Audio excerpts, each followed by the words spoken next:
all the parents who have come here.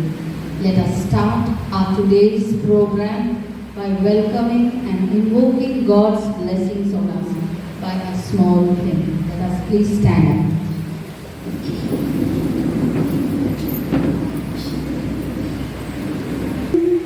Fill us with your power, breathe in living water, never drawing from. Take complete control of these parents who have handed over their children to our institution. Today, we thank you to bless them. Give us the courage and strength. Let them be parents to nurture your love and your compassion to the little ones in their hands. We ask you to bless them, Lord, that they may also be parents to help our institution by sharing whatever they have with us to be a real members of our school, so that we can build up the community of our family of St. Anne's and encourage our children to grow with your love, peace, joy and happiness. We bless this day, Lord, we hand over, and bless each one of us, that we may experience what you want us to do to our children through this little get-together. We make this prayer through Christ our Lord. Amen. In the name of the Father, the Son, and the Holy Spirit. Amen. And in my service that we are calling all the parents together. And it is a privilege for me to welcome you to our school first. On the other half, I am very grateful and greatly overjoyed, bubbling with so many activities. So, sister, being the chief guest of our program, I welcome you to our program, sister.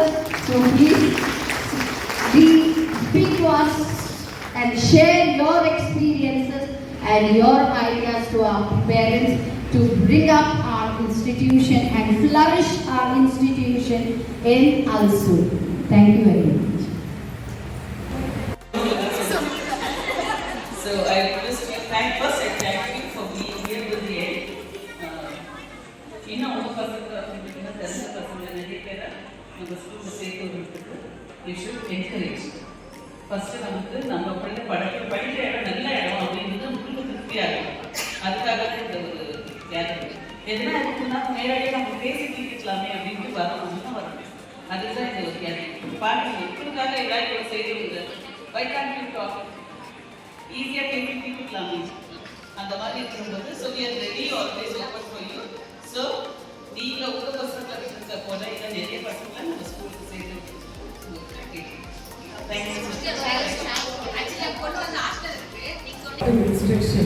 Responsive parents, அவங்க பசங்க நல்லா வரணும்னு ஆசைப்படுற parents நம்மகிட்ட இருக்கிறாங்கன்னு நான் புரிஞ்சுக்கிட்டேன் அப்படின்னு சொல்லி நான் நேற்று சொன்னேன் அவங்களுக்கு. So that is what I see here. We just want to work together, but it's not working out well. என்னன்னு தெரியல. ஸோ ஐ தாட் எந்த பிரச்சனை இருக்குதுன்னு கொஞ்சம் பார்த்து பேசி பழகிக்கலாம் ஆங்கன்னு சொல்கிற மாதிரி கொஞ்சம் எல்லாரையும் கூப்பிட்டு பழகிக்கலாம். பிடிச்சிருக்கா அவங்களுக்கு? இல்லையா? பிடிச்சிருக்கா? இட் மே டேக் டைம் எடுக்கும். அதுக்காக கொஞ்சம் கஷ்டப்பட்டு வந்திருக்கீங்கன்னு எல்லாருக்கும் தெரியும். All of us have got different appointments, வேலையில் வந்திருக்கீங்க. But still, I just want this to happen because we all want our children to grow up well. Yes, that is the only thing we are expecting. காசு எவ்வளோ கட்டுறோன்றது முக்கியம் இல்லை, கஷ்டப்படுறது வந்து எல்லா குடும்பத்துலையும் இருக்குதுன்னு எனக்கு கிளியராக தெரியும் நீங்கள்லாம் வசூலில் வந்து பேசும்போது. But still you somehow try to send them to the school, somehow try to send them to the tuition. இதெல்லாம் நீங்கள் புரிஞ்சுக்கணும். என்ன நீங்கள் புரிஞ்சுக்கணும், எங்கள் சபையை பற்றி புரிஞ்சுக்கணும்னு சொன்னால் முதல்ல உங்களுக்கெல்லாம் யாரை பற்றி தெரியணும்? எங்கள் சபையை பற்றி தெரியணும். You should know about my congregation, what is the main thing that we are doing, why we are doing this education ministry. இந்த மாதிரி ஸ்கூல்ஸ் வச்சு எதுக்கு நம்ம நடத்துகிறோம் அப்படிங்கிறது எங்கள் சபையை பற்றி உங்களுக்கு தெரிஞ்சால் மட்டும்தான் நாங்கள் என்ன செய்யணும்னு ஆசைப்படுறோம்ன்றது வந்து உங்களுக்கு புரியும். So there is a small clip which I want you all to understand. It is in Kannada. It is in Kannada. I hope you all understand Kannada. Kannada புரியுமா? தமிழ் புரியுமா? I just want to be in all the languages because I want everyone to understand. Hindi only few of you are there. If you don't understand, we will talk later in the office room. Some other day when you are free, okay? We'll watch a small clipping which will speak more about my congregation, my founders who began this congregation. Bharat ದೇಶದ ರಾಜ್ಯಗಳಲ್ಲಿ ಆಂಧ್ರ ಪ್ರದೇಶವು ಒಂದು. ಆಂಧ್ರ ಪ್ರದೇಶದ ಒಂದು ಪುಟ್ಟ ಗ್ರಾಮವಾದ ಪಿರಂಗಿಪುರಂನಲ್ಲಿ ಕಾಲಿರಾಯಣ್ಣ ಮತ್ತು ಮರಿಯಮ್ಮ ಎಂಬ ದಂಪತಿಗಳು ವಾಸವಾಗಿದ್ದರು. ಇವರಿಬ್ಬರ ಪ್ರೀತಿಯ ಮಗಳಾಗಿ ಕ್ರಿಸ್ತಶಕ 1822ರಲ್ಲಿ ಮದರ್ ಜ್ಞಾನಮ್ಮನವರು ಜನಿಸಿದರು. ಜ್ಞಾನಮ್ಮನವರು ತಮ್ಮ ತಂದೆ ತಾಯಿಯರಿಗೆ ಅಚ್ಚುಮೆಚ್ಚಿನ ಮಗಳಾಗಿದ್ದರು. ಎಲ್ಲ ಧಾರ್ಮಿಕ ಚಟುವಟಿಕೆಗಳಲ್ಲಿ ತಮ್ಮನ್ನೇ ತೊಡಗಿಸಿಕೊಳ್ಳುವ ಮೂಲಕ ಭಕ್ತಿ ಮಾರ್ಗದಲ್ಲಿ ನಡೆಯುತ್ತಾ ದೇವರಿಗೆ ಪ್ರಥಮ ಸ್ಥಾನವನ್ನು ಕೊಟ್ಟಿದ್ದರು. ಅಷ್ಟೇ ಅಲ್ಲದೆ ಜ್ಞಾನಮ್ಮನವರು ಬೆಳೆದಂತೆಲ್ಲ ಉತ್ತಮ ಮೌಲ್ಯಗಳನ್ನು ಬೆಳೆಸಿಕೊಂಡರು. ದಾನ, ಧರ್ಮ, ಕರುಣೆ, ದೀನತೆ ಇಂತಹ ಸದ್ಗುಣಗಳನ್ನು ಬೆಳೆಸಿಕೊಂಡರು. ಚಿಕ್ಕ ವಯಸ್ಸಿನಲ್ಲಿಯೇ ಬಡವರಿಗೆ ದಾನ ಮಾಡುವುದು, ಸೇವೆ ಮಾಡುವುದು ಇವರ ಮೌಲ್ಯವಾಗಿತ್ತು. ಜ್ಞಾನಮ್ಮನವರು ಬೆಳೆದು ದೊಡ್ಡವರಾದ ಮೇಲೆ ತಂದೆ ತಾಯಿಯರು ತಮ್ಮ ಕರ್ತವ್ಯವನ್ನು ಪೂರೈಸಲು ಇನ್ನಯ್ಯ ಎಂಬುವರ ಜೊತೆ ತಮ್ಮ ಮಗಳ ಮದುವೆ ಮಾಡಲು ನಿರ್ಧರಿಸಿ ಕ್ರಿಸ್ತಶಕ 1839ರಲ್ಲಿ ಇನ್ನಯ್ಯರವರೊಂದಿಗೆ ಜ್ಞಾನಮ್ಮನವರ ವಿವಾಹವನ್ನು ಮಾಡಿದರು. ಜ್ಞಾನಮ್ಮ ಮತ್ತು ಇನ್ನಯ್ಯರವರ ವೈವಾಹಿಕ ಜೀವನ ಸಂತೋಷದಿಂದ ಕೂಡಿದ್ದು ಪರಸ್ಪರ ಅನ್ಯೋನ್ಯತೆಯಿಂದ ಜೀವಿಸುತ್ತಿದ್ದರು. ಇವರಿಬ್ಬರ ಪ್ರೇಮದ ಫಲವಾಗಿ ದೇವರು ಇವರಿಗೆ 5 ಜನ ಗಂಡು ಮಕ್ಕಳನ್ನು ಕರುಣಿಸಿದರು. ಜ್ಞಾನಮ್ಮನವರ ಪತಿ ಇನ್ನಯ್ಯರವರಿಗೂ ಕೂಡ ದೇವರೆಂದರೆ ಬಹಳ ವಿಶ್ವಾಸ. ಇವರು ದೇವಾಲಯದಲ್ಲಿ ಉಪದೇಶಿ ಕೆಲಸವನ್ನು ನಿರ್ವಹಿಸುತ್ತಿದ್ದರು. ಆಗಿನ ಕಾಲದಲ್ಲಿ ವಿಚಾರಣೆ ಗುರುಗಳ ಜೊತೆ ಉಪದೇಶಿಯೂ ಸಹ ಜೊತೆಯಲ್ಲೇ ಕಾರ್ಯನಿರ್ವಹಿಸಬೇಕಾಗಿತ್ತು. ಗುರುಗಳು ಎಲ್ಲೆಲ್ಲಿ ಹೋಗಿ ಕಾರ್ಯನಿರ್ವಹಿಸುವರೋ ಆ ಸ್ಥಳಕ್ಕೆ ಉಪದೇಶಿಯೂ ಸಹ ಹೋಗಬೇಕಿತ್ತು. ಇದರಿಂದಾಗಿ ಇನ್ನಯ್ಯರವರು ತಮ್ಮ ಕುಟುಂಬವನ್ನು ಬಿಟ್ಟು ಗುರುಗಳೊಂದಿಗೆ ಹೊರಟರು. ಅಲ್ಲಿಯೇ ಸೇವೆ ಸಲ್ಲಿಸುತ್ತಾ ಇದ್ದರು. ಸ್ವಲ್ಪ ವರ್ಷಗಳ ನಂತರ ಮದ್ರಾಸಿಗೆ ಮಹಾಮಾರಿ ಕಾಲರ ರೋಗ ವ್ಯಾಪಿಸಿತು.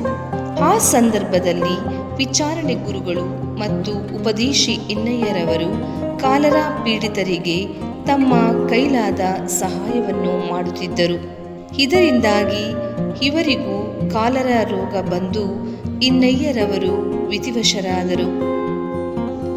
ಇನ್ನಯ್ಯರವರನ್ನು ಕಳೆದುಕೊಂಡು ಇಡೀ ಕುಟುಂಬವೇ ದುಃಖ ಸಾಗರದಲ್ಲಿ ಮುಳುಗಿ ಹೋಗಿತ್ತು. ದಿಕ್ಕೇ ತೋಚದಂತೆ ಕಂಗಾಲಾಗಿ ಕುಳಿತಿದ್ದರು. ಜ್ಞಾನಮ್ಮನವರು ಹೆಚ್ಚು ಸಮಯವನ್ನು ಪ್ರಾರ್ಥನೆಯಲ್ಲಿ ಕಳೆಯುತ್ತಿದ್ದರು. ಇದರಿಂದಾಗಿ ನೋವನ್ನು ಮರೆಯುವ ಶಕ್ತಿ ಹೆಚ್ಚಾಯಿತು.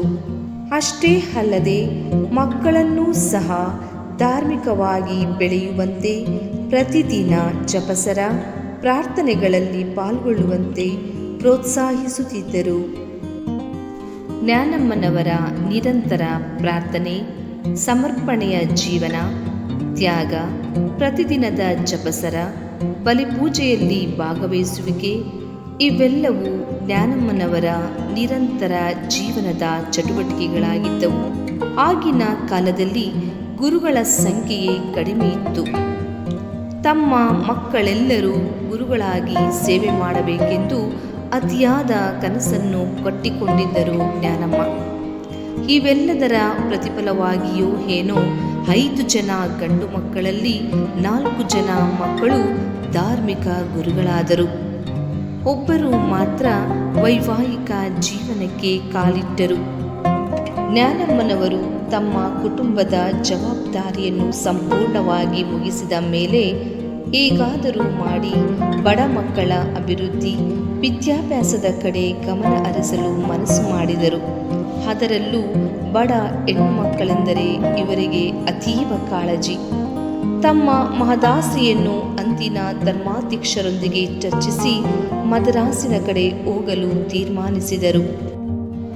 ಜ್ಞಾನಮ್ಮನವರು ಕೆಲವು ಬಡ ಮಕ್ಕಳನ್ನು ತಮ್ಮೊಂದಿಗೆ ಕರೆದುಕೊಂಡು ಮದರಾಸಿಗೆ ಹೊರಟರು. ಮದರಾಸಿನಿಂದ ಹಿರೈಯೂರಿಗೆ ಆ ಮಕ್ಕಳನ್ನೆಲ್ಲ ಕರೆದುಕೊಂಡು ಹೋಗಿ ಅವರ ಬೆಳವಣಿಗೆಗಾಗಿ ಶ್ರಮಿಸಿದರು.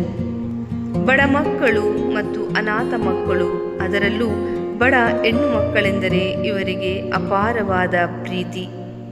ಜ್ಞಾನಮ್ಮನವರು ಪವಿತ್ರ ಬಲಿಪೂಜೆಗೆ ತುಂಬ ಮಹತ್ವವನ್ನು ಕೊಟ್ಟಿದ್ದರು. ಆದರೆ ಹಿರೈಯೂರಿನಲ್ಲಿ ದೇವಾಲಯ ಇಲ್ಲದ ಕಾರಣ ಹಿರೈಯೂರಿನಿಂದ ಕೀಲಚೇರಿಗೆ ನಡೆದುಕೊಂಡೇ ಹೋಗಿ ಬಲಿಪೂಜೆಯಲ್ಲಿ ಭಾಗವಹಿಸುತ್ತಿದ್ದರು. ಹಿರೈಯೂರಿನಿಂದ ಕೀಲಚೇರಿಗೆ ಪ್ರತಿದಿನ ನಡೆಯುವುದು ಕಷ್ಟವಾಗಿತ್ತು. ಇದರಿಂದ ಬೇಸತ್ತ ಜ್ಞಾನಮ್ಮನವರು ಹಿರೈಯೂರನ್ನು ಬಿಟ್ಟು ಕೀಲಚೇರಿಗೆ ಬರಲು ನಿರ್ಧರಿಸಿ ಕ್ರಿಸ್ತಶಕ 1860ರಲ್ಲಿ ತಮಿಳುನಾಡಿನ ಕೀಲಚೇರಿಯಲ್ಲಿ ಬಂದು ವಾಸ ಮಾಡಿದರು. ಜ್ಞಾನಮ್ಮನವರು ಪರಮಪ್ರಸಾದದ ಪೆಟ್ಟಿಗೆಯ ಮುಂದೆ ಕುಳಿತು ಗಂಟೆಗಟ್ಟಲೆ ಧ್ಯಾನಿಸುತ್ತಿದ್ದರು. ತಮಿಳುನಾಡಿನ ಕೀಲಚೇರಿಯಲ್ಲಿ ಅಂದಿನ ಪರಿಸ್ಥಿತಿ ಹೇಗಿತ್ತೆಂದರೆ ಹೆಣ್ಣು ಮಕ್ಕಳನ್ನು ಕೇವಲ ಮನೆಗೆಲಸಕ್ಕೆ ಮೀಸಲಿಟ್ಟಿದ್ದರು. ಹೆಣ್ಣು ಮಕ್ಕಳಿಗೆ ಯಾವುದೇ ರೀತಿಯ ಶಿಕ್ಷಣವನ್ನು ನೀಡುತ್ತಿರಲಿಲ್ಲ. ಆ ಪರಿಸ್ಥಿತಿಯನ್ನು ಕಂಡು ಜ್ಞಾನಮ್ಮನವರಿಗೆ ಅತೀವ ನೋವುಂಟಾಯಿತು. ಈ ಸಮಸ್ಯೆಯನ್ನು ಹೇಗಾದರೂ ನಿರ್ಮೂಲನ ಮಾಡಲೇಬೇಕು ಎಂದು ನಿರ್ಧರಿಸಿ ಆ ಊರಿನ ಅಂದಿನ ವಿಚಾರಣೆ ಗುರುವಿನ ಬಳಿ ಚರ್ಚೆ ಮಾಡಿದರು. ವಿಚಾರಣೆ ಗುರುಗಳು ಒಪ್ಪಿಗೆ ಸೂಚಿಸಿದರು. ಬಡ ಹೆಣ್ಣು ಮಕ್ಕಳ ಆಧಾರ ಸ್ತಂಭವಾಗಿ ನಿಲ್ಲಲು ನಿರ್ಧರಿಸಿದ ಜ್ಞಾನಮ್ಮನವರು ಆಂಧ್ರದಲ್ಲಿದ್ದ ತಮ್ಮ ಅಪಾರ ಆಸ್ತಿಯನ್ನು ಮಾರಿ ಬಂದ ಹಣವನ್ನು ಬಡ ಮಕ್ಕಳ ಅಭಿವೃದ್ಧಿಗಾಗಿ ಬಳಸಲು ಮುಂದಾಗುತ್ತಾರೆ. ಜ್ಞಾನಮ್ಮನವರು ಬಡ ಮಕ್ಕಳಿಗೋಸ್ಕರ ಒಂದು ಹಾಸ್ಟೆಲ್ ವ್ಯವಸ್ಥೆಯನ್ನು ಮಾಡುವ ಸಲುವಾಗಿ ಒಂದು ಮನೆಯನ್ನು ಖರೀದಿ ಮಾಡಿದರು. ಆ ಮನೆಯಲ್ಲಿ ಆ ಮಕ್ಕಳು ವಾಸ ಮಾಡಲು ಅವಕಾಶ ಮಾಡಿಕೊಟ್ಟರು. ಬಡ ಮಕ್ಕಳ ಆಸರಿಯಾಗಿ ಮಿಂಚಿದರು ನಮ್ಮ ಪ್ರೀತಿಯ ಜ್ಞಾನಮ್ಮ.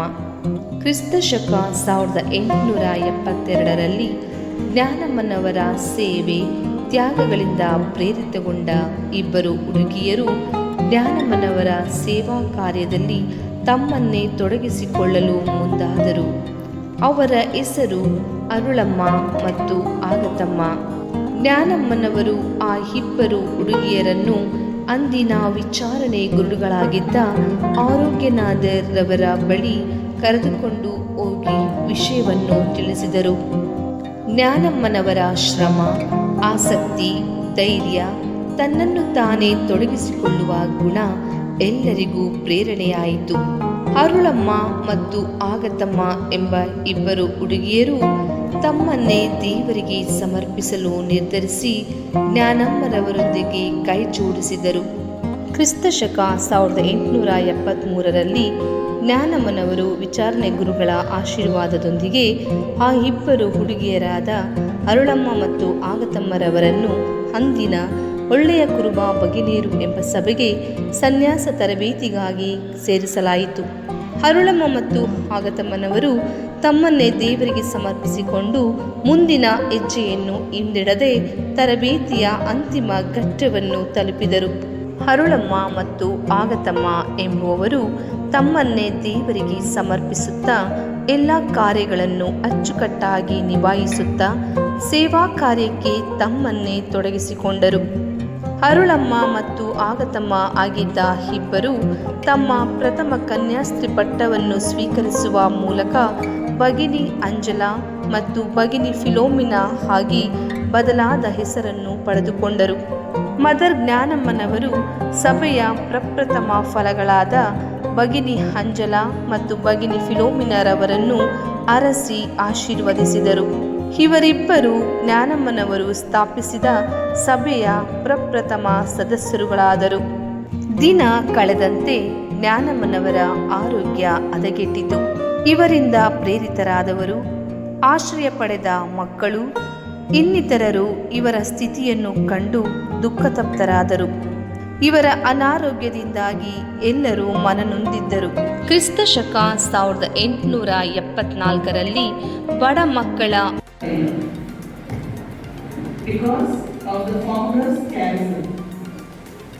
எங்களோட மெயின் குறிக்கோள் என்னவோ எங்களால் எவ்வளோ தூரம் மினிமமும் வாங்கி தாராளமாக கொடுக்க முடியுமோ அதெல்லாம் நாங்கள் பண்ணணும்னு ஆசைப்படுறோம்.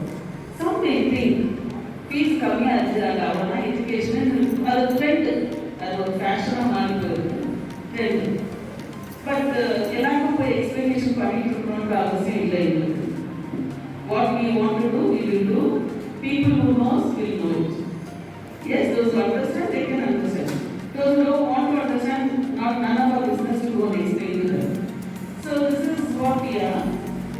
In the education ministry பண்ணிட்டு இருக்கோம். இந்த education ministry we have different places, remotest places, the city hub, very center of the city. We have schools in remotest places also. English medium. நான் பார்க்கும்போது they have a lot of passion, eagerness. நிறைய ஆர்வம், எல்லாம் படிக்கணும், எல்லாம் வரணும். அவங்களுக்கு அந்த ப்ரிவிலேஜ் இல்லாமல் போயிடும். சிட்டி பசங்களால எங்களுக்கு இல்லாத ஒரு ஃபீலிங்னால they give a lot of pressure and show lot of passion to study. நம்ம பசங்கிட்ட அது இல்லை. ஏன் சொல்லுங்க? This is an interactive thing. I am not here to give a speech. இல்லாமா நம்ம கஷ்டப்பட்டு கொடுக்குறீங்களே, வேல்யூ எங்கேருந்து வருது? ஒரு 500 ரூபாய்க்கு நம்ம சம்பாதிக்கிறதுக்கு நம்ம கையில் காசு வேணும்னாக்கா கஷ்டப்பட்டு ஒரு நாள் மத்தியானம் வச்சாச்சும் கஷ்டப்பட்டு வேலை செஞ்சால் தான் அந்த 500 ரூபாய் கையில் கிடைக்குது. அந்த 500 ரூபாய் உங்கள் பிள்ளைங்க கையில் கொடுத்தது வெளியில் அனுப்பிச்சு பாருங்க. வெளியில் பிக்னிக்கோ டூருக்குன்னு சொல்லிட்டு எங்கே இல்லை டே அவுட்டுன்னு போகிறாங்கல்ல, இப்போ a day with my friend let me can I go அப்படின்ட்டு போகிறாங்கல்ல. 500 ரூபாய் கொடுத்து அனுப்பணும், காசு இல்லை கையில். சொல்லுவாங்களா சொல்ல மாட்டாங்களா? ஏன்? 500 ரூபாய் மதிப்பும் தெரியாது, நீங்கள் படுற கஷ்டமும் தெரியாது. அது யாரோட தப்பு? எக்ஸாக்ட்லி. எதுக்கு தப்பு பண்ணணும்? நம்ம